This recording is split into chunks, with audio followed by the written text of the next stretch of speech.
Seni ilk defa görəndə mən o gündən ürəyim məst oldu ilahi sevgidən. Tutup sevincin əllərindən, içib eşqin şərbetindən sevdik seninlə mən.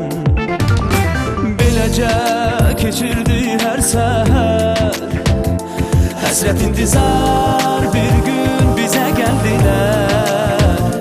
Düşdü bütün yollara qara qara kölgələr, həvəs yenə başladı yerli yersiz şübhələr.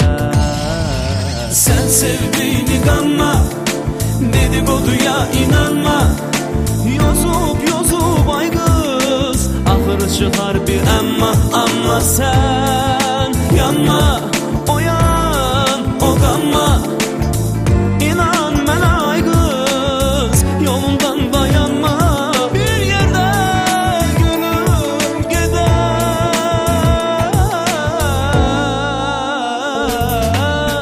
Sevgi bir ömür, şirin arzu, İnam olan yerdə yalanı çoxdur qorxusu.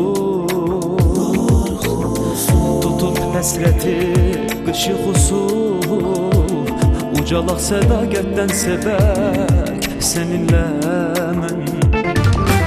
Yenə də sevinsin arzular, göydən ulduzlar baxıb bizə gülsünlər. Dönüp geri çekilsin qara zülmət kürgələr, ah gitsin bu dünyadan biz üzən şübhələr. Sən sevdiyini qanma, dedikoduya inanma, yozub yozub ay qız, axırı çıxar bir amma.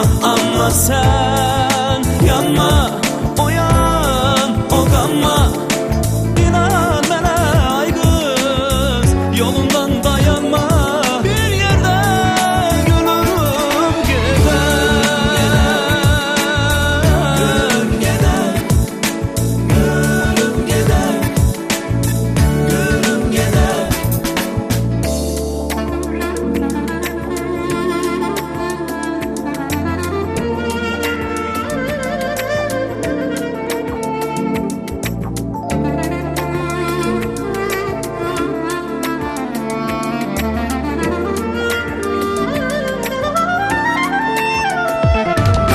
Yenə də sevinsin arzular, göydən ulduzlar baxıb bizə gülsünlər. Dönüp geri çekilsin qara zülmət kölgələr, ah gitsin bu dünyadan biz üzən şübhələr. Sən sevdiyini qanma, dedikoduya inanma, yozub yozub ay qız, axırı çıxar bir amma. Amma sən yanma,